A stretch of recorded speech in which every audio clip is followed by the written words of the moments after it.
Hi ಸ್ನೇಹಿತರೆ, ಮತ್ತೊಮ್ಮೆ ರಾಷ್ಟ್ರೀಯ ಅರ್ಬಿಟಿಗೆ ತಮ್ಮೆಲ್ಲರಿಗೂ ಆತ್ಮೀಯ ಸ್ವಾಗತ. ಗಣಿತ ಮತ್ತು ಮೆಂಟಲ್ ಎಬಿಲಿಟಿಗೆ ಸಂಬಂಧಪಟ್ಟಂತ ವಿಡಿಯೋಗಳನ್ನ ಅಪ್ಲೋಡ್ ಮಾಡ್ತಿದ್ದೀನಿ.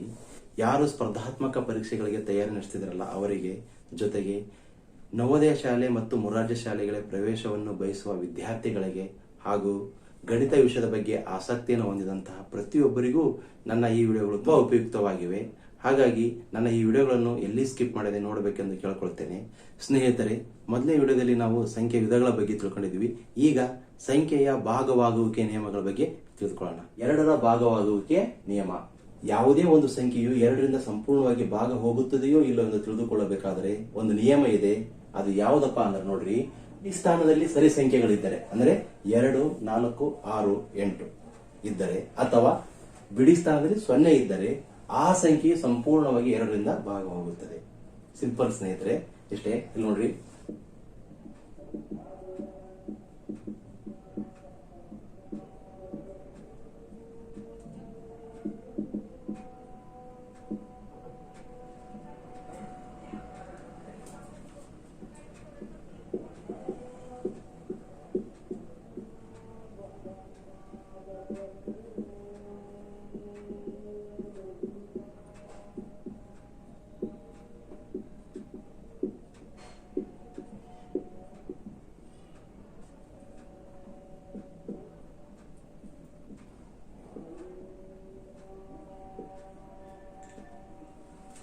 ಇಲ್ಲಿ 6 ಸಂಖ್ಯೆಗಳನ್ನು ಬರೆದಿದ್ದೀನಿ. ಇಲ್ಲಿ ಬಿಡಿ ಸ್ಥಾನದಲ್ಲಿ 2 ಇದೆ, ಇಲ್ಲಿ 4 ಇದೆ, ಇಲ್ಲಿ 7 ಇದೆ, ಇಲ್ಲಿ 0 ಇದೆ, ಇಲ್ಲಿ 8, ಇಲ್ಲಿ 6. ಈ ಕೊಟ್ಟಂತ ಸಂಖ್ಯೆಗಳು ಎರಡರಿಂದ ಸಂಪೂರ್ಣವಾಗಿ ಭಾಗ ಹೋಗ್ಬೇಕಂದ್ರೆ ಬಿಡಿ ಸ್ಥಾನದಲ್ಲಿ 2 ಇರಬೇಕು, 4 ಇರಬೇಕು, 6 ಇರಬೇಕು, 8 ಇರಬೇಕು ಅಥವಾ 0 ಇರಬೇಕು. ನೋಡ್ರಿ, ಇಲ್ಲಿ 2 ಇದೆ, ಹಾಗಾಗಿ ಈ ಸಂಖ್ಯೆ ಸಂಪೂರ್ಣವಾಗಿ ಎರಡರಿಂದ ಭಾಗವಾಗುತ್ತದೆ. ಅದೇ ರೀತಿಯಾಗಿ 4 ಇದೆ, ಅಂದ್ರೆ 4 ಒಂದು ಸರಿ ಸಂಖ್ಯೆ, ಹಾಗಾಗಿ ಈ ಸಂಖ್ಯೆಯು ಸಹ ಸಂಪೂರ್ಣವಾಗಿ ಎರಡರಿಂದ ಭಾಗವಾಗುತ್ತದೆ. ನೆಕ್ಸ್ಟ್ ನೋಡ್ರಿ, ಇಲ್ಲಿ 7 ಇದೆ, 7 ಬೆಸ ಸಂಖ್ಯೆ, ಹಾಗಾಗಿ ಈ ಸಂಖ್ಯೆಯು ಎರಡರಿಂದ ಸಂಪೂರ್ಣವಾಗಿ ಭಾಗ ಹೋಗಲ್ಲ. ನೆಕ್ಸ್ಟ್ ನೋಡ್ರಿ, 0 ಇದೆ, 0 ಇರೋ ಕಾರಣ ಇದು ಸಹ ಎರಡರಿಂದ ಸಂಪೂರ್ಣವಾಗಿ ಭಾಗ ಹೋಗ್ತೈತಿ. ನೆಕ್ಸ್ಟ್ 5 ನೋಡ್ರಿ, ಇಲ್ಲಿ ಬಿಡಿ ಸ್ಥಾನದಲ್ಲಿ 8 ಇದೆ, 8 ಸಹ ಒಂದು ಸರಿ ಸಂಖ್ಯೆ, ಹಾಗಾಗಿ ಈ ಸಂಖ್ಯೆಯು ಸಹ ಎರಡರಿಂದ ಸಂಪೂರ್ಣವಾಗಿ ಭಾಗ ಹೋಗ್ತತಿ. ಅದೇ ರೀತಿಯಾಗಿ ಈ ಸಂಖ್ಯೆಯಲ್ಲಿ ಬಿಡಿ ಸ್ಥಾನದಲ್ಲಿ 6 ಇದೆ, 6 ಒಂದು ಸರಿ ಸಂಖ್ಯೆ, ಹಾಗಾಗಿ ಈ ಸಂಖ್ಯೆಯು ಸಹ ಏನಾಗುತ್ತೆ, ಎರಡರಿಂದ ಸಂಪೂರ್ಣವಾಗಿ ಭಾಗ ಹೋಗುತ್ತದೆ. ಇಷ್ಟೇ ಸ್ನೇಹಿತರೆ, ಬಹಳ ಕ್ಲಿಯರ್ ಆಗಿದೆ. ಬಿಡಿ ಸ್ಥಾನದಲ್ಲಿ ಸರಿ ಸಂಖ್ಯೆಗಳಿದ್ದರೆ ಅಥವಾ 0 ಇತ್ತಂದ್ರೆ ಆ ಸಂಖ್ಯೆಗಳು ಸಂಪೂರ್ಣವಾಗಿ ಎರಡರಿಂದ ಭಾಗ ಹೋಗ್ತತಿ. ಇದು ಕ್ಲಿಯರ್ ಆಗಿ ಅರ್ಥ ಆಯ್ತು ಅನ್ಕೊಂಡಿರ್ತೀನಿ. ಈಗ ನೆಕ್ಸ್ಟ್ ನಿಯಮ ನೋಡೋಣ, 3ರ ಭಾಗವಾಗುವಿಕೆಯ ನಿಯಮ. ಯಾವುದೇ ಒಂದು ಸಂಖ್ಯೆಯು 3ರಿಂದ ಸಂಪೂರ್ಣವಾಗಿ ಭಾಗ ಹೋಗ್ತೈತೋ ಇಲ್ಲೋ ಎಂಬುದನ್ನು ತಿಳಿದುಕೊಳ್ಬೇಕಾದ್ರೆ ನಮಗೆ ಈ ನಿಯಮ ಸಂಪೂರ್ಣವಾಗಿ ಗೊತ್ತಿರಬೇಕು. ಏನಪ್ಪಾ ಅಂದ್ರೆ, ಯಾವುದೇ ಒಂದು ಸಂಖ್ಯೆಗಳ ಅಂಕಿಗಳ ಮೊತ್ತ 3ರಿಂದ ಸಂಪೂರ್ಣವಾಗಿ ಭಾಗವಾದರೆ ಆ ಸಂಖ್ಯೆಯು 3ರಿಂದ ಭಾಗವಾಗುತ್ತದೆ. ನೋಡಿ ಸ್ನೇಹಿತರೆ, ಇನ್ನೊಂದು ಸಂಖ್ಯೆ ಬರ್ತೀನಿ.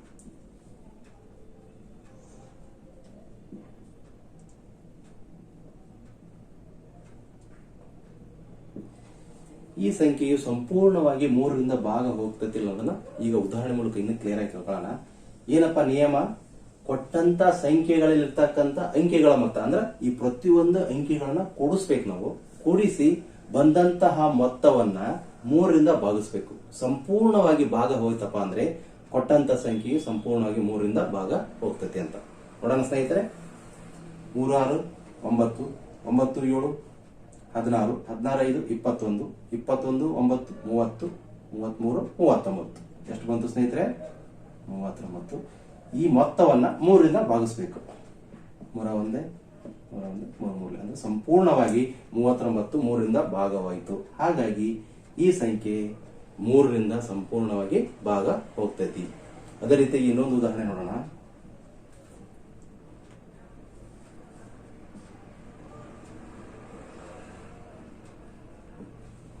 ಇಲ್ಲೊಂದು ಸಂಖ್ಯೆ ಬರೆದಿದ್ದೀನಿ. ಈ ಸಂಖ್ಯೆಗಳ ಅಂಕಿಗಳ ಮೊತ್ತವನ್ನ ಕಂಡುಹಿಡಿಯೋಣ. 7 8 15 15 9 24 29 29 4 33 39 39 42 42 44 45 45 ಬಂತು. ಈ 45 3ರಿಂದ ಭಾಗ ಹೋಗ್ತೈತಿಲ್ಲ ಅಂತ ನೋಡ್ಬೇಕೀಗ. ಮೂರ ಒಂದೇ ಮೂರು ಒಂದೇ, ಒಂದು ಉಳಿತು 15 ಆಯ್ತು, 3 5 15. ಸಂಪೂರ್ಣವಾಗಿ 45 ಸಹ 3ರಿಂದ ಭಾಗವಾಯಿತು. ಹಾಗಾಗಿ ಈ ಸಂಖ್ಯೆಯು ಸಹ 3ರಿಂದ ಸಂಪೂರ್ಣವಾಗಿ ಭಾಗ ಹೋಗ್ತೈತಿ. ಕ್ಲಿಯರ್ ಸ್ನೇಹಿತರೆ? ಇನ್ನೊಂದು ಉದಾಹರಣೆ ನೋಡೋಣ.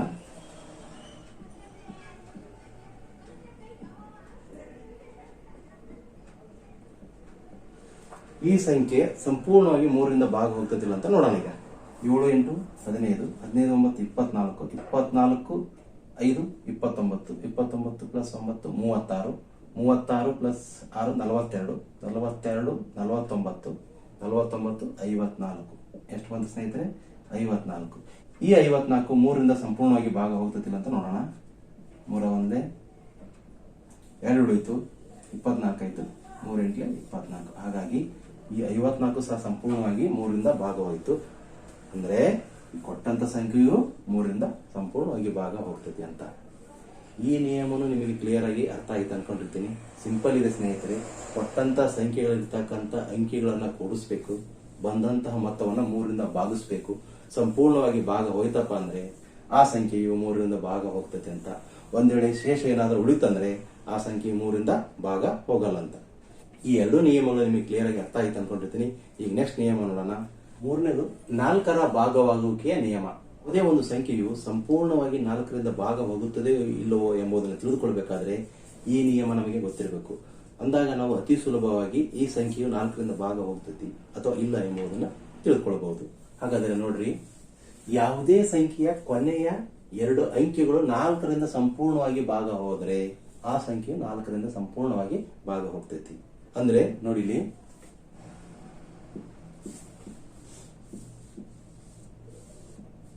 ಈ ಸಂಖ್ಯೆಯು ಸಂಪೂರ್ಣವಾಗಿ 4ರಿಂದ ಭಾಗ ಹೋಗ್ತತಿಲ್ಲ ಅನ್ನೋದನ್ನ ಈಗ ನೋಡೋಣ. ನಿಯಮದಲ್ಲಿ ಏನಿದೆ? ಕೊನೆಯ 2 ಅಂಕಿಗಳು 4ರಿಂದ ಭಾಗ ಹೋಯ್ತಂದ್ರೆ ಕೊಟ್ಟಂತ ಸಂಖ್ಯೆಯು ಸಹ ಏನಾಗುತ್ತೆ? 4ರಿಂದ ಭಾಗ ಹೋಗ್ತದೆ ಅಂತ. ಹಾಗಾದ್ರೆ ಈ 72ಅನ್ನ 4ರಿಂದ ಭಾಗಿಸೋಣ. 4 ಒಂದೇ 4 ಒಂದೇ 4, 3 ಇತ್ತು 32, 4 ಎಂಟ್ಲೆ 32. ಅಂದ್ರೆ 72 ಸಂಪೂರ್ಣವಾಗಿ 4ರಿಂದ ಭಾಗ ಹೋಯಿತು. ಹಾಗಾಗಿ ಈ ಸಂಖ್ಯೆಯು ಸಹ ಏನಾಗುತ್ತೆ? 4ರಿಂದ ಸಂಪೂರ್ಣವಾಗಿ ಭಾಗ ಹೋಗುತ್ತದೆ. ಕ್ಲಿಯರ್ ಸ್ನೇಹಿತರೆ? ನೆಕ್ಸ್ಟ್ ಇನ್ನೊಂದು ಉದಾಹರಣೆ ನೋಡೋಣ.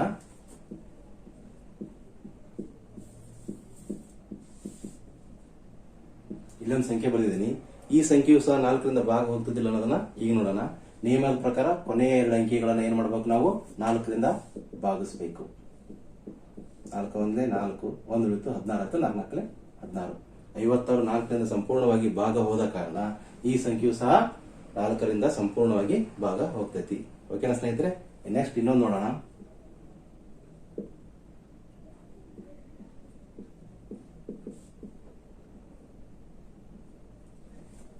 ಈಗೇನ್ ಮಾಡ್ಬೇಕಪ್ಪ? ಕೊನೆಯ 2 ಅಂಕಿಗಳನ್ನ 4ರಿಂದ ಭಾಗಿಸಬೇಕು. ಸಂಪೂರ್ಣವಾಗಿ ಭಾಗ ಹೋಯ್ತಪ್ಪ ಅಂದ್ರೆ 4ರಿಂದ ಭಾಗ ಹೋಗ್ತೈತೆ ಅಂತ. 4 ಒಂದೇ 4 ಒಂದೇ 1 ಉಳಿತು 14 ಆಯ್ತು, 4 3 12, ಶೇಷ 2 ಉಳಿತು. ಅಂದ್ರೆ ಇದು ಸಂಪೂರ್ಣವಾಗಿ ಭಾಗ ಹೋಗಲಿಲ್ಲ. ಹಾಗಾಗಿ ಈ ಸಂಖ್ಯೆ 4ರಿಂದ ಸಂಪೂರ್ಣವಾಗಿ ಭಾಗ ಹೋಗಲ್ಲ. ಕ್ಲಿಯರ್ ಸ್ನೇಹಿತರೆ? ನೆಕ್ಸ್ಟ್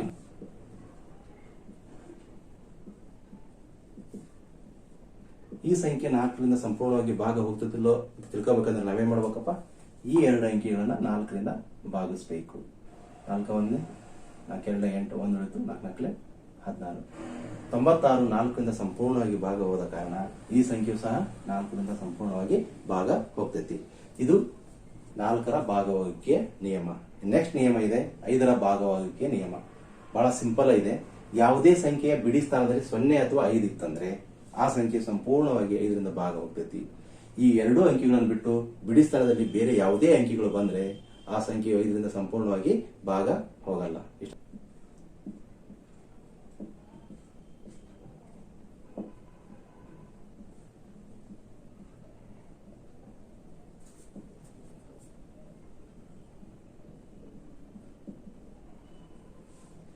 ಇಲ್ಲಿ ನಾನು 3 ಸಂಖ್ಯೆಗಳನ್ನು ಬರೆದಿದ್ದೀನಿ. ಇಲ್ಲಿ ಬಿಡಿ ಸ್ಥಾನದಲ್ಲಿ 5 ಇದೆ, ಇಲ್ಲಿ 9 ಇದೆ, ಇಲ್ಲಿ 0 ಇದೆ. 5ರಿಂದ ಭಾಗ ಹೋಗ್ಬೇಕಪ್ಪ ಅಂದ್ರೆ ಬಿಡಿ ಸ್ಥಾನದಲ್ಲಿ 5 ಇರಬೇಕು, ಇಲ್ಲಾಂದ್ರೆ 0 ಇರಬೇಕು. ಈ 2 ಸಂಖ್ಯೆಗಳು ನೋಡಿ, ಇಲ್ಲಿ 5 ಇದೆ, ಇಲ್ಲಿ 0 ಇದೆ. ಈ 2 ಸಂಖ್ಯೆಗಳು 5ರಿಂದ ಸಂಪೂರ್ಣವಾಗಿ ಭಾಗ ಹೋಗ್ತವೆ. ಇಲ್ಲಿ ಬಿಡಿ ಸ್ಥಾನದಲ್ಲಿ 9 ಇದೆ. ಹಾಗಾಗಿ ಈ ಸಂಖ್ಯೆಯು ಸಂಪೂರ್ಣವಾಗಿ 5ರಿಂದ ಭಾಗ ಹೋಗಲ್ಲ. ಈ 2 ನಿಯಮಗಳು ನಿಮಗೆ ಕ್ಲಿಯರ್ ಆಗಿ ಅರ್ಥ ಆಯ್ತು ಅನ್ಕೊಂಡಿರ್ತೀನಿ. ಈಗ ನೆಕ್ಸ್ಟ್ ನಿಯಮ ನೋಡೋಣ. ನೋಡ್ರಿ, ಈಗ 5ನೇ ನಿಯಮ 6ರ ಭಾಗವಾಗುವಿಕೆಯ ನಿಯಮ. ಯಾವುದೇ ಒಂದು ಸಂಖ್ಯೆಯು 6ರಿಂದ ಸಂಪೂರ್ಣವಾಗಿ ಭಾಗ ಹೋಗ್ತದೆಯೋ ಇಲ್ಲೋ ಎಂಬುದನ್ನು ತಿಳಿದುಕೊಳ್ಬೇಕಂದ್ರೆ ಆ ಸಂಖ್ಯೆಯು ಸಂಪೂರ್ಣವಾಗಿ 2ರಿಂದ ಮತ್ತು 3ರಿಂದ ಈ ಎರಡೂ ಸಂಖ್ಯೆಗಳಿಂದ ಭಾಗ ಹೋಯ್ತಪ್ಪ ಅಂದ್ರೆ 6ರಿಂದ ಸಂಪೂರ್ಣವಾಗಿ ಆ ಸಂಖ್ಯೆಯು ಭಾಗ ಹೋಗ್ತೈತಿ ಅಂತ.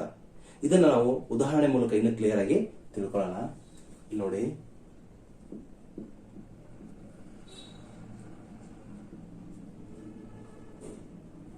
ಇಲ್ಲೊಂದು ಸಂಖ್ಯೆ ಬರೆದಿದ್ದೀನಿ ನಾನು.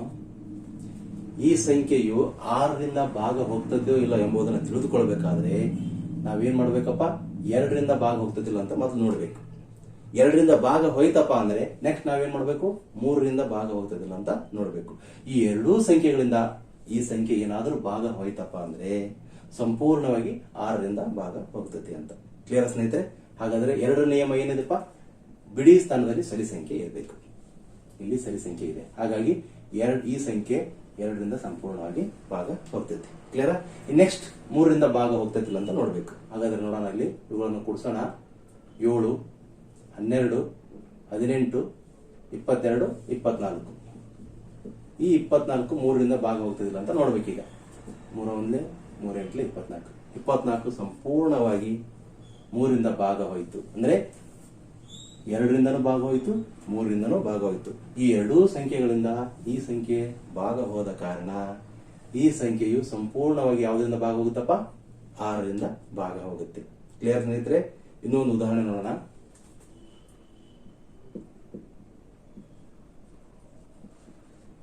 ಇಲ್ಲೊಂದು ಸಂಖ್ಯೆ ಬರೆದಿದ್ದೀನಿ ನಾನು. ಈ ಸಂಖ್ಯೆ ಮೊದಲು 2ರಿಂದ ಭಾಗ ಹೋಗ್ತಿಲ್ಲ ಅಂತ ನೋಡ್ಬೇಕು. 2ರ ನಿಯಮ ಏನಪ್ಪಾ, ಬಿಡಿ ಸ್ಥಾನದಲ್ಲಿ ಸರಿ ಸಂಖ್ಯೆ ಇರಲೇಬೇಕು. 6 ಇದೆ, ಹಾಗಾಗಿ ಈ ಸಂಖ್ಯೆ ಏನಾಗುತ್ತೆ, 2ರಿಂದ ಸಂಪೂರ್ಣವಾಗಿ ಭಾಗ ಹೋಯ್ತು. ನೆಕ್ಸ್ಟ್ 3ರಿಂದ ಭಾಗ ಹೋಗ್ತಿಲ್ಲ ಅಂತ ನೋಡ್ಬೇಕು. 3ರ ನಿಯಮ ಏನಪ್ಪಾ, ಕೊಟ್ಟಂತ ಸಂಖ್ಯೆಯಲ್ಲಿ ಇರ್ತಕ್ಕಂಥ ಅಂಕಿಗಳನ್ನ ಕೂಡಿಸ್ಬೇಕು. 12, 21, 27, 30, 36. ಈ 36ನ್ನ 3ರಿಂದ ಭಾಗಿಸ್ಬೇಕೀಗ. 3 1 3 12. ಇದು ಸಹ 3ರಿಂದ ಸಂಪೂರ್ಣವಾಗಿ ಭಾಗ ಹೋಯ್ತಲ್ಲ, ಹಾಗಾಗಿ ಈ ಕೊಟ್ಟಂತ ಈ ಸಂಖ್ಯೆ ಸಂಪೂರ್ಣವಾಗಿ 6ರಿಂದ ಭಾಗ ಹೋಗ್ತೈತಿ. ಇದು ಕ್ಲಿಯರ್ ಆಗಿ ಅರ್ಥ ಆಯ್ತು ಅನ್ಕೊಂಡಿರ್ತೀನಿ. ಬಹಳ ಸಿಂಪಲ್ ಆಗಿದೆ. ಯಾವುದೇ ಒಂದು ಸಂಖ್ಯೆ 6ರಿಂದ ಭಾಗ ಹೋಗ್ತತಿಲ್ಲ ಎಂಬುದನ್ನು ತಿಳಿದುಕೊಳ್ಬೇಕಂದ್ರೆ ಕೊಟ್ಟಂತ ಸಂಖ್ಯೆ ಮೊದಲ 2ರಿಂದ ಭಾಗ ಹೋಗ್ತತಿಲ್ಲ ಅಂತ ನೋಡ್ಬೇಕು, ನಂತರ 3ರಿಂದ ಭಾಗ ಹೋಗ್ತೈತಿ ಅಂತ ನೋಡ್ಬೇಕು. ಎರಡೂ ಸಂಖ್ಯೆಗಳಿಂದ ಭಾಗ ಹೋಯ್ತಪ್ಪ ಅಂದ್ರೆ 6ರಿಂದ ಆ ಸಂಖ್ಯೆ ಸಂಪೂರ್ಣವಾಗಿ ಭಾಗ ಹೋಗ್ತೈತಿ ಅಂತ. ಕ್ಲಿಯರ್ ಸ್ನೇಹಿತರೆ? ನೆಕ್ಸ್ಟ್ ನಿಯಮ ನೋಡೋಣ. 6ನೇದು 8ರ ಭಾಗವಾಗುವಿಕೆ ನಿಯಮ. 8ರ ಭಾಗವಾಗುವಿಕೆ ನಿಯಮ ಏನಪ್ಪಾ ಅಂದ್ರೆ, ಒಂದು ಸಂಖ್ಯೆಯ ಕೊನೆಯ 3 ಅಂಕಿಗಳು, ನಾವು 4ರ ನಿಯಮ ನೋಡಿದ್ವಲ್ಲ, 4ರ ನಿಯಮದಲ್ಲಿ ಕೊನೆಯ 2 ಅಂಕಿಗಳನ್ನು ತೆಗೆದುಕೊಂಡು 4ರಿಂದ ಭಾಗಿಸಿದ್ವಿ. 8ರ ನಿಯಮದಲ್ಲಿ ಏನ್ ಮಾಡ್ಬೇಕು, ಕೊನೆಯ 3 ಅಂಕಿಗಳನ್ನು ತೆಗೆದುಕೊಂಡು 8ರಿಂದ ಸಂಪೂರ್ಣವಾಗಿ ಭಾಗಿಸ್ಬೇಕು. ಆ ಸಂಖ್ಯೆ ಏನಾದ್ರೂ ಸಂಪೂರ್ಣವಾಗಿ ಭಾಗ ಹೋಯ್ತಪ್ಪ ಅಂದ್ರೆ ಕೊಟ್ಟಂತ ಸಂಖ್ಯೆ 8ರಿಂದಲೂ ಸಹ ಭಾಗವಾಗ್ತೈತಿ ಅಂತ. ಉದಾಹರಣೆ ಮೂಲಕ ಇನ್ನು ಕ್ಲಿಯರ್ ಆಗಿ ತಿಳ್ಕೊಳ್ಳೋಣ.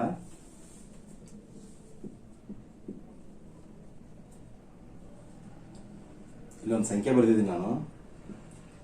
ಈ ಸಂಖ್ಯೆಯು 8ರಿಂದ ಭಾಗ ಹೋಗ್ತಿಲ್ಲ ಅನ್ನೋದನ್ನ ಅತಿ ಸುಲಭವಾಗಿ ಯಾವ ರೀತಿ ಗುರುತಿಸಬೇಕಪ್ಪ ಅಂದ್ರೆ, ನಾವು 8ರ ನಿಯಮದ ಪ್ರಕಾರ ಕೊನೆಯ 3 ಅಂಕಿಗಳನ್ನು ನಾವು ತೆಗೆದುಕೊಂಡು ಎಷ್ಟರಿಂದ ಭಾಗಿಸ್ಬೇಕಪ್ಪ, 8ರಿಂದ ಭಾಗಿಸ್ಬೇಕು. ಈ ಸಂಖ್ಯೆ ಏನಾದ್ರೂ 8ರಿಂದ ಸಂಪೂರ್ಣವಾಗಿ ಭಾಗ ಹೋಯ್ತಂದ್ರೆ ಈ ಕೊಟ್ಟಂತ ಪೂರ್ಣ ಸಂಖ್ಯೆ ಯಾವ್ದ್ರಿಂದ ಭಾಗ ಹೋಗ್ತೈತಿ, 8ರಿಂದ ಭಾಗ ಹೋಗ್ತೈತಿ. ಓಕೆನಾ? 8 1 8 9 72, 8 ಉಳಿತು, 8 1 8. ಸಂಪೂರ್ಣವಾಗಿ ಈ ಸಂಖ್ಯೆ 8ರಿಂದ ಭಾಗ ಹೋಯ್ತು, ಹಾಗಾಗಿ ಇದು ಸಹ ಏನಾಗುತ್ತೆ, 8ರಿಂದ ಭಾಗ ಆಗ್ತೈತಿ. ಕ್ಲಿಯರ್ ಸ್ನೇಹಿತರೆ? ಇನ್ನೊಂದು ನೋಡೋಣ. ಇಲ್ಲೊಂದು ಸಂಖ್ಯೆ ಬರೆದಿದ್ದೀನಿ ನಾನು. ಇದು 8ರಿಂದ ಸಂಪೂರ್ಣವಾಗಿ ಭಾಗ ಹೋಗ್ತೈತಿಲ್ಲ ಅದನ್ನ ಈಗ ನೋಡೋಣ. ನಿಯಮದ ಪ್ರಕಾರ 3 ಅಂಕಿಗಳನ್ನು ತೆಗೆದುಕೊಳ್ಬೇಕು, 8ರಿಂದ ಭಾಗಿಸ್ಬೇಕು. 8 1 8, 8 1 8, 8 2 14. ಇದು ಸಹ ಏನಾಯ್ತಪ್ಪ, 8ರಿಂದ ಸಂಪೂರ್ಣವಾಗಿ ಭಾಗ ಹೋಯ್ತು, ಹಾಗಾಗಿ ಈ ಸಂಖ್ಯೆ ಸಹ 8ರಿಂದ ಸಂಪೂರ್ಣವಾಗಿ ಭಾಗ ಹೋಗ್ತೈತಿ. ಇದು ಸಹ ನಿಮಗೆ ಕ್ಲಿಯರ್ ಆಗಿ ಅರ್ಥ ಆಯ್ತು ಅನ್ಕೊಂಡಿರ್ತೀನಿ. ಈಗ ನೆಕ್ಸ್ಟ್ ನಿಯಮ ನೋಡೋಣ. 9ರ ಭಾಗವಾಗುವಿಕೆಯ ನಿಯಮ. ನೋಡಿ, 9ರ ಭಾಗವಾಗುವಿಕೆ ನಿಯಮ ಸೇಮ್ 3ರ ಭಾಗವಾಗುವಿಕೆ ನಿಯಮ ಹೇಗಿದೆ ಅಲ್ಲ ಅದೇ ರೀತಿಯಾಗಿ, ಅಂದ್ರೆ ಕೊಟ್ಟಂತ ಸಂಖ್ಯೆಯಲ್ಲಿರ್ತಕ್ಕಂಥ ಅಂಕಿಗಳ ಮೊತ್ತವನ್ನು ಕೂಡಿಸ್ಬೇಕು. ಅಲ್ಲಿ 3ರಿಂದ ಭಾಗಿಸ್ತಿದ್ವಿ, ಇಲ್ಲಿ ಏನ್ ಮಾಡ್ಬೇಕಪ್ಪ, ಇದು 9ರ ನಿಯಮ ಆಗದ ಕಾರಣ 9ರಿಂದ ಸಂಪೂರ್ಣವಾಗಿ ಭಾಗ ಹೋಗ್ತಿಲ್ಲ ಅಂತ ನೋಡ್ಬೇಕು. ಸಿಂಪಲ್ ಸ್ನೇಹಿತರೆ, ಇದನ್ನ ಉದಾಹರಣೆ ಮೂಲಕ ಕ್ಲಿಯರ್ ಆಗಿ ತಿಳ್ಕೊಳ್ಳೋಣ.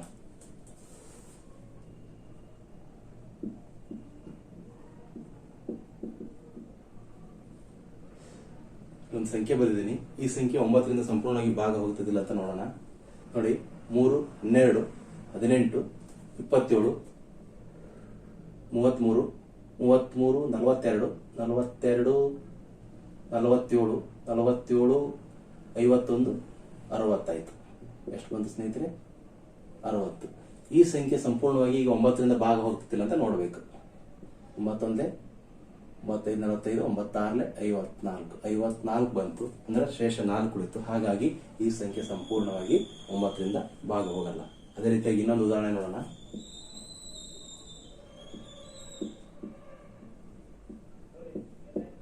ಈ ಸಂಖ್ಯೆ ಸಂಪೂರ್ಣವಾಗಿ 9ರಿಂದ ಭಾಗ ಹೋಗ್ತಿಲ್ಲ ಅದನ್ನ ನೋಡೋಣ. ಏನ್ ಮಾಡ್ಬೇಕಪ್ಪ? ಕೊಟ್ಟಂತಹ ಈ ಸಂಖ್ಯೆಗಳ ಅಂಕಿಗಳ ಮೊತ್ತವನ್ನು ಕಂಡುಹಿಡ್ಕೋಬೇಕು. 16, 18, 22, 28, 31, 36. ಈ 36 9ರಿಂದ ಭಾಗಿಸ್ಬೇಕು. 9 94 ಸಂಪೂರ್ಣವಾಗಿ 36 9ರಿಂದ ಭಾಗವಾಯಿತು. ಹಾಗಾಗಿ ಈ ಸಂಖ್ಯೆ ಸಹ 9ರಿಂದ ಸಂಪೂರ್ಣವಾಗಿ ಭಾಗ ಹೋಗ್ತೈತಿ. ಅದೇ ರೀತಿಯಾಗಿ ಇನ್ನೊಂದು ಉದಾಹರಣೆ ನೋಡೋಣ.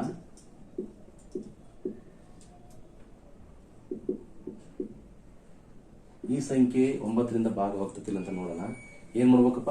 ಈ ಅಂಕಿಗಳನ್ನ ಕೂಡಿಸ್ಬೇಕು. 17, 23, 26, 31, 35, 36. ಇದು ಸಹ 36 ಬಂತು. 9ರಿಂದ ಸಂಪೂರ್ಣವಾಗಿ ಭಾಗ ಹೋಗ್ತೈತಿ. ಅಂದ್ರೆ ಏನಪ್ಪ? ಸಿಂಪಲ್ ಇದೆ.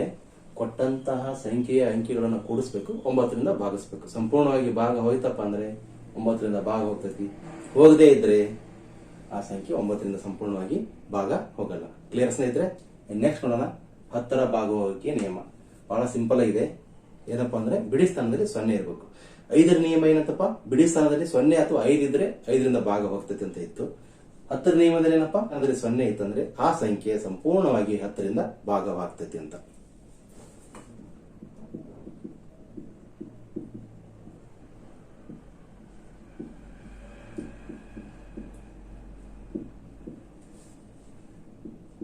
ನೋಡಿ, ಇಲ್ಲಿ ಬಿಡಿ ಸ್ಥಾನದಲ್ಲಿ 0 ಇದೆ. ಹಾಗಾಗಿ ಇದು ಏನಾಗುತ್ತಪ್ಪ? 10ರಿಂದ ಸಂಪೂರ್ಣವಾಗಿ ಭಾಗ ಹೋಗ್ತೈತಿ. ಇಲ್ಲಿ ಬಿಡಿ ಸ್ಥಾನದಲ್ಲಿ 3 ಇದೆ. ಏನಿರ್ಬೇಕಾಗಿತ್ತು? 0 ಇರ್ಬೇಕಾಗಿತ್ತು. 3 ಇರೋ ಕಾರಣ ಈ ಸಂಖ್ಯೆ ಏನಾಗುತ್ತೆಪ್ಪ? ಇದರಿಂದ ಭಾಗ ಹೋಗಲ್ಲ. ಕ್ಲಿಯರ್ ಸ್ನೇಹಿತರೆ? ಇನ್ನು ನೆಕ್ಸ್ಟ್ 11ರ ನಿಯಮ ನೋಡೋಣ. 11ರ ನಿಯಮ ಏನಪ್ಪಾ ಅಂದ್ರೆ, ಒಂದು ಸಂಖ್ಯೆ 11ರಿಂದ ಸಂಪೂರ್ಣವಾಗಿ ಭಾಗ ಹೋಗಬೇಕಂದ್ರೆ ಬೆಸ ಸ್ಥಾನದಲ್ಲಿರ್ತಕ್ಕಂಥ ಸಂಖ್ಯೆಗಳ ಮೊತ್ತ ಕಂಡುಹಿಡ್ಕೋಬೇಕು. ಅದೇ ರೀತಿಯಾಗಿ ಸರಿ ಸ್ಥಾನಗಳ ಸಂಖ್ಯೆಗಳ ಮೊತ್ತವನ್ನ ಕಂಡುಹಿಡ್ಕೋಬೇಕು. ಇವುಗಳ ವ್ಯತ್ಯಾಸವನ್ನ ಕಂಡುಹಿಡಿದಾಗ ವ್ಯತ್ಯಾಸ ಏನಾದರೂ 0 ಬಂದ್ರೆ ಅಥವಾ 11ರ ಅಪವರ್ತನಗಳು ಬಂದ್ರೆ, ಅಂದ್ರೆ 11ರ ಅಪವರ್ತನಗಳು ಅಂದ್ರೆ 11, 22, 33 ಈ ರೀತಿಯಾಗಿ ಏನಾದರೂ ವ್ಯತ್ಯಾಸ ಬಂದ್ರೆ ಆ ಸಂಖ್ಯೆ ಸಂಪೂರ್ಣವಾಗಿ 11ರಿಂದ ಭಾಗ ಹೋಗ್ತೈತೆ ಅಂತ. ಕ್ಲಿಯರ್ ಸ್ನೇಹಿತರೆ? ಹಾಗಾದ್ರೆ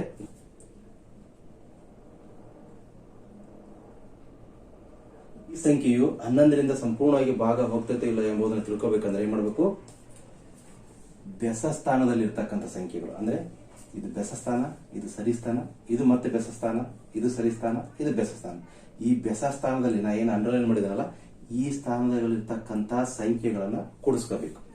ಎಷ್ಟು ಬಂತು ನೋಡ್ರಿ? 15, 20 ಬಂತು. ಈಗ ನೆಕ್ಸ್ಟ್ ಏನ್ ಮಾಡ್ಬೇಕು?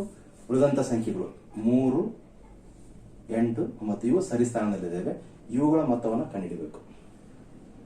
17, 3, 20. ಈ ಸರಿ ಸ್ಥಾನಗಳ ಸಂಖ್ಯೆಗಳ ಮೊತ್ತ 20 ಆಯ್ತು. ಅದೇ ರೀತಿ ಬೆಸ ಸ್ಥಾನಗಳ ಸಂಖ್ಯೆಗಳ ಮೊತ್ತ 20 ಆಯ್ತು. ಇವುಗಳ ವ್ಯತ್ಯಾಸವನ್ನು ಕಂಡುಹಿಡಬೇಕು. ಅಂದ್ರೆ ಇವುಗಳನ್ನ ಕಳಿಬೇಕು. ಉತ್ತರ ಏನ್ ಬರ್ಬೇಕಪ್ಪ? 0 ಬರಬೇಕು. ಇಲ್ಲಾಂದ್ರೆ 11ರ ಅಪವರ್ತನಗಳು ಬರಬೇಕು. 11ರ ಅಪವರ್ತನ ಅಂದ್ರೆ ಏನಪ್ಪಾ? 11, 22, 33 ಈ ರೀತಿ ಬಂತಂದ್ರೆ ಈ ಸಂಖ್ಯೆ ಸಂಪೂರ್ಣವಾಗಿ ಭಾಗ ಹೋಗ್ತೈತಿ. ಇಲ್ಲಿ ಉತ್ತರ 0 ಬಂದ ಕಾರಣ ಈ ಸಂಖ್ಯೆ ಸಂಪೂರ್ಣವಾಗಿ 11ರಿಂದ ಭಾಗ ಹೋಗ್ತೈತಿ. ಕ್ಲಿಯರ್ ಸ್ನೇಹಿತರೆ? ನೆಕ್ಸ್ಟ್ ಇನ್ನೊಂದು ಉದಾಹರಣೆ ನೋಡೋಣ.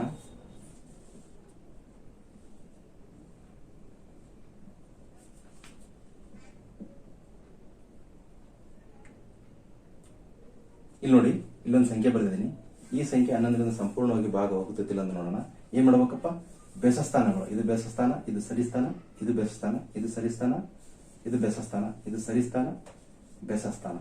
ಈ ಬೆಸ ಸ್ಥಾನಗಳ ಮೊತ್ತವನ್ನು ಕಂಡುಹಿಡಬೇಕು. 10, 15, 29. ನೆಕ್ಸ್ಟ್ ಉಳಿದಂತ ಸಂಖ್ಯೆಗಳ ಮೊತ್ತವನ್ನು ಕಂಡುಹಿಡೋಣ. 10, 18, 21. ಓಕೆನಾ ಸ್ನೇಹಿತರೆ? ಈ ಎರಡು ಸಂಖ್ಯೆಗಳ ವ್ಯತ್ಯಾಸ 0 ಬಂತು. ಹಾಗಾಗಿ ಈ ಸಂಖ್ಯೆಯು ಸಹ ಏನಾಗುತ್ತೆ? 11ರಿಂದ ಸಂಪೂರ್ಣವಾಗಿ ಭಾಗ ಹೋಗ್ತೈತಿ. ಕ್ಲಿಯರ್ ಆಗಿ ಅರ್ಥ ಆಯ್ತು ಅನ್ಕೊಂಡಿರ್ತೀನಿ. ಈಗ ನೆಕ್ಸ್ಟ್ ಏನ್ ಮಾಡೋಣಪ್ಪ, 7ರ ಭಾಗವಾಗುವಿಕೆ ನಿಯಮ, ಅದ್ರ ಬಗ್ಗೆ ಈಗ ತಿಳ್ಕೊಳ್ಳೋಣ. 7ರ ಭಾಗವಾಗುವಿಕೆ ನಿಯಮವನ್ನ ನೋಡೋಣ. 41 ಮೊದಲ 3 ಅಂಕೆಗಳ ಒಂದು ಗುಂಪು ಮಾಡೋಣ. ಅದೇ ರೀತಿ ಇಲ್ಲಿ 3 ಅಂಕೆಗಳ ಗುಂಪನ್ನ ಮಾಡೋಣ. ಇದು ಒಂದು 8 ಎಕ್ಸ್ಟ್ರಾ ಉಳಿತು. ಈ 8ಅನ್ನ ಈ ಸಂಖ್ಯೆಗೆ ಸೇರಿಸೋಣ. ಎಷ್ಟಾಯ್ತು ಸ್ನೇಹಿತರೆ? 8 ಸೇರಿಸಿದ್ರ 9 4 749. ಇಲ್ಲಿ 749 ಬಂತು, ಇಲ್ಲಿ 812 ಬಂತು. ದೊಡ್ಡ ಸಂಖ್ಯೆಯಿಂದ ಚಿಕ್ಕ ಸಂಖ್ಯೆಯನ್ನ ಕಳೆಯೋಣ. ಈಗ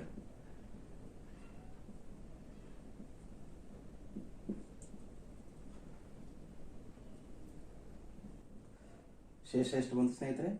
69. ಈ 69 ಸಂಪೂರ್ಣವಾಗಿ 7ರಿಂದ ಭಾಗ ಹೋಯ್ತಂದ್ರೆ ನೋಡ್ರಿ, 7 1 7 9, 7ರಿಂದ ಪೂರ್ಣವಾಗಿ ಭಾಗ ಹೋಯ್ತು. ಹಾಗಾಗಿ ಈ ಸಂಖ್ಯೆಯು ಸಹ ಏನಾಗುತ್ತೆ, ಸಂಪೂರ್ಣವಾಗಿ 7ರಿಂದ ಭಾಗವಾಗ್ತದೆ. ನೆಕ್ಸ್ಟ್ ಇನ್ನೊಂದು ಉದಾಹರಣೆ ನೋಡೋಣ.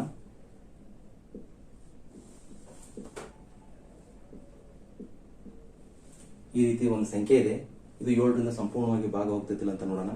ಯಾವ ರೀತಿಪ್ಪ? ಬಲಗಡೆಯಿಂದ 3 ಅಂಕೆಗಳ ಒಂದು ಗುಂಪು, ಅದೇ ರೀತಿ ಇದೊಂದು ಗುಂಪು, ಈ 4 ಎಕ್ಸ್ಟ್ರಾ ಉಳಿತು.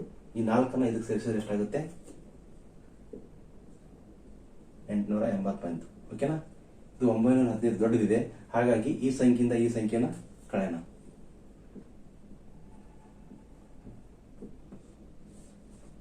ಐದು 3 0. ಇವುಗಳ ವ್ಯತ್ಯಾಸ 35 ಬಂತು. ಈಗ ಏನ್ ಮಾಡ್ಬೇಕಪ್ಪ? 7ರಿಂದ ಸಂಪೂರ್ಣ ಭಾಗ ಹೋಗ್ತಿತ್ತಲ್ಲ ಅಂತ ನೋಡೋಣ. 7 1 7 5 ಅಂದ್ರೆ 35 7ರಿಂದ ಸಂಪೂರ್ಣವಾಗಿ ಭಾಗ ಹೋಯ್ತು. ಹಾಗಾಗಿ ಕೊಟ್ಟಂತ ಈ ಸಂಖ್ಯೆಯು ಸಹ ಏನಾಗುತ್ತೆ, 7ರಿಂದ ಸಂಪೂರ್ಣವಾಗಿ ಭಾಗವಾಗುತ್ತದೆ. ಈ ರೀತಿಯಾಗಿ ನಾವು 2ರಿಂದ 11ರವರೆಗೆ ಸಂಖ್ಯೆಗಳ ಭಾಗವಾಗುವಿಕೆ ನಿಯಮವನ್ನು ತಿಳ್ಕೊಂಡಿವಿ. ಈಗ 11ರ ನಂತರ ಬರ್ತಕ್ಕಂತಹ ಭಾಜ್ಯ ಸಂಖ್ಯೆಗಳು ಅಂದ್ರೆ 12 14 15 ಈ ರೀತಿ ಇರ್ತಕ್ಕಂಥ ಸಂಖ್ಯೆಗಳ ಭಾಗವಾಗುವಿಕೆ ನಿಯಮಗಳ ಬಗ್ಗೆ ತಿಳ್ಕೊಳ್ಳೋಣ. ಓಕೆನಾ ಸ್ನೇಹಿತರೆ? 12ರ ಭಾಗವಾಗುವಿಕೆ ನಿಯಮ ಏನಪ್ಪಾ ಅಂದ್ರೆ, ಈ 12ರ ಸಹ ಅವಿಭಾಜ್ಯ ಅಪವರ್ತನವನ್ನ ಕಂಡುಹಿಡ್ಕೋಬೇಕು. 12ರ ಸಹ ಅವಿಭಾಜ್ಯ ಅಪವರ್ತನಗಳು ಯಾವಾಗ್ತಾವಪ್ಪ? 3 ಮತ್ತು 4. ನಾನು ಮೊದಲೇ ವಿಡಿಯೋದಲ್ಲಿ ಹೇಳಿದ್ದೆ ಸಹ ಅವಿಭಾಜ್ಯ ಅಪವರ್ತನಗಳು ಅಂದ್ರೆ ಏನಂತ. ಈ ಎರಡೂ ಸಂಖ್ಯೆಗಳು ಬೇರೆ ಯಾವುದೇ ಸಂಖ್ಯೆಯಿಂದ ಭಾಗ ಹೋಗದೇ ಇತ್ತಂದ್ರೆ ಆ ಸಂಖ್ಯೆಗಳಿಗೆ ನಾವೇನಂತ ಕರಿತೀವಪ್ಪ? ಸಹ ಅವಿಭಾಜ್ಯ ಸಂಖ್ಯೆಗಳು ಅಂತ ಕರಿತೀವಿ. 3 ಮತ್ತು 4 ಬೇರೆ ಯಾವುದೇ ಸಂಖ್ಯೆಯಿಂದ ಭಾಗ ಹೋಗಲ್ಲ. ಹಾಗಾಗಿ 12ರ ಸಹ ಅವಿಭಾಜ್ಯ ಸಂಖ್ಯೆಗಳು 3 ಮತ್ತು 4 ಆಗಿರುತ್ತೆ ಸ್ನೇಹಿತರೆ. ಓಕೆನಾ? ಈಗ ನೆಕ್ಸ್ಟ್, ಯಾವುದೇ ಒಂದು ಸಂಖ್ಯೆ 12ರಿಂದ ಸಂಪೂರ್ಣವಾಗಿ ಭಾಗ ಹೋಗ್ತದೆ ಇಲ್ಲ ಎಂಬುದನ್ನು ತಿಳ್ಕೊಬೇಕಂದ್ರೆ ಆ ಸಂಖ್ಯೆಯು 3ರಿಂದ ಭಾಗ ಹೋಗಬೇಕು, ಜೊತೆಗೆ 4ರಿಂದ ಭಾಗ ಹೋಗಬೇಕು. ಈ ಎರಡೂ ಸಂಖ್ಯೆಗಳಿಂದ ಭಾಗ ಹೋಯ್ತಂದ್ರೆ ಕೊಟ್ಟಂತ ಸಂಖ್ಯೆಯು ಸಹ ಏನಾಗುತ್ತೆ, 12ರಿಂದ ಸಂಪೂರ್ಣವಾಗಿ ಭಾಗ ಹೋಗ್ತದೆ ಅಂತ. ಓಕೆನಾ ಸ್ನೇಹಿತರೆ? ಉದಾಹರಣೆ ಮೂಲಕ ಇನ್ನೂ ಕ್ಲಿಯರ್ ಆಯ್ತು ಕಾರಣ.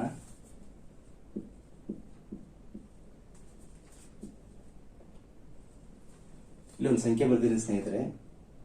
ಈ ಸಂಖ್ಯೆಯು 12ರಿಂದ ಸಂಪೂರ್ಣವಾಗಿ ಭಾಗ ಹೋಗ್ತತಿಲ್ಲ ಅಂತ ಯಾವ ರೀತಿ ನೋಡೋದಂದ್ರೆ, ಮೊದ್ಲು ಏನ್ ಮಾಡ್ಬೇಕಪ್ಪ? 3ರಿಂದ ಸಂಪೂರ್ಣವಾಗಿ ಭಾಗ ಹೋಗ್ತತಿಲ್ಲ ಅಂತ ನೋಡ್ಬೇಕು. 3ರ ನಿಯಮ ಏನಿದೆ?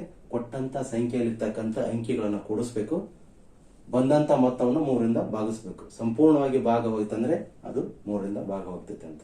9 13 19 21 ಇವುಗಳ ಮೊತ್ತ ಎಷ್ಟು ಬಂತು ಸ್ನೇಹಿತರೆ? 21. 3ರಿಂದ ಏನಾಗುತ್ತೆ? ಸಂಪೂರ್ಣವಾಗಿ ಭಾಗ ಹೋಯ್ತು.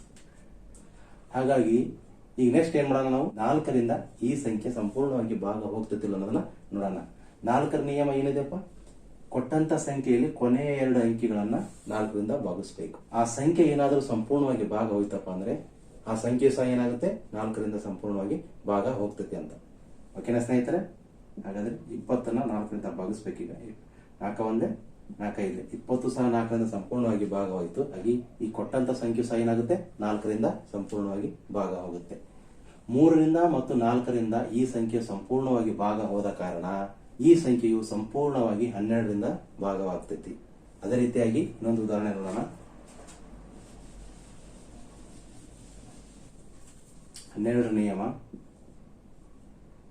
ಇದ್ರ ಸಹ ಅವಿಭಾಜ್ಯ ಅಪವರ್ತನಗಳು ಎಷ್ಟಪ್ಪ? 3 ಮತ್ತು 4. ಈಗ ನೆಕ್ಸ್ಟ್ ನೋಡ್ರಿ,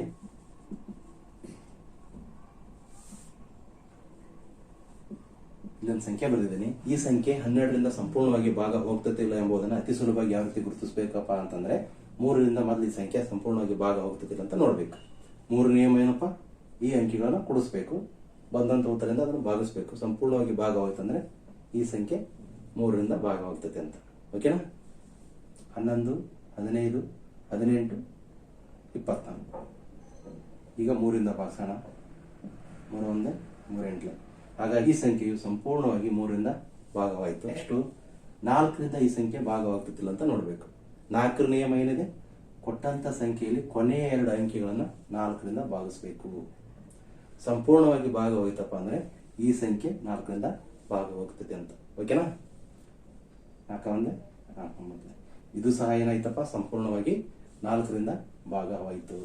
ಹಾಗಾಗಿ 3 ಮತ್ತು 4ರಿಂದ ಈ ಸಂಖ್ಯೆ ಭಾಗವಾದ ಕಾರಣ 12ರಿಂದನೂ ಸಹ ಈ ಸಂಖ್ಯೆ ಭಾಗವಾಗ್ತೈತಿ. ಇದು ಕ್ಲಿಯರ್ ಆಗಿ ಅರ್ಥ ಆಯ್ತು ಅನ್ಕೊಂಡಿರ್ತೀನಿ. ಈಗ ನೆಕ್ಸ್ಟ್ 15ರ ಭಾಗವಾಗುವಿಕೆ ನಿಯಮದ ಬಗ್ಗೆ ತಿಳ್ಕೊಳ್ಳೋಣ. ಈಗ ಏನ್ ಮಾಡ್ಬೇಕಪ್ಪ, ನಾವು ಸಹ ಅವಿಭಾಜ್ಯ ಅಪವರ್ತನವನ್ನು ಕಂಡುಹಿಡಬೇಕು. 15ರ ಸಹ ಅವಿಭಾಜ್ಯ ಅಪವರ್ತನಗಳು 3 ಮತ್ತು 5 ಆಗಿರ್ತವೆ. ಓಕೆನಾ? ಈಗ 15ರ ಭಾಗವಾಗುವಿಕೆ ನಿಯಮವನ್ನ ನಾವು ಯಾವ ರೀತಿ ಕಂಡುಹಿಡಬೇಕಪ್ಪ ಅಂದ್ರೆ, ಕೊಟ್ಟಂತ ಸಂಖ್ಯೆಯು 3ರಿಂದ ಭಾಗವಾಗಬೇಕು, ಜೊತೆಗೆ 5ರಿಂದ ಭಾಗವಾಗಬೇಕು. ಈ ಎರಡೂ ಸಂಖ್ಯೆಗಳಿಂದ ಭಾಗವಾಯ್ತಪ್ಪ ಅಂದ್ರೆ ಆ ಸಂಖ್ಯೆ 15ರಿಂದ ಭಾಗವಾದಂತೆ. ಕ್ಲಿಯರ್ ಸ್ನೇಹಿತರೆ? ಹಾಗಾದ್ರೆ ಉದಾಹರಣೆ ಮೂಲಕ ಇನ್ನು ಕ್ಲಿಯರ್ ಆಗಿ ತಿಳ್ಕೊಳ್ಳೋಣ.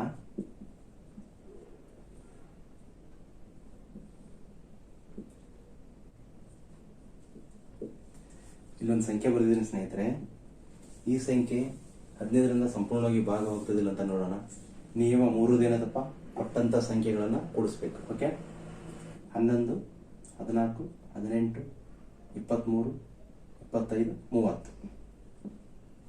33ರಿಂದ ಸಂಪೂರ್ಣವಾಗಿ ಭಾಗ ಹೋಗ್ತೈತಿ.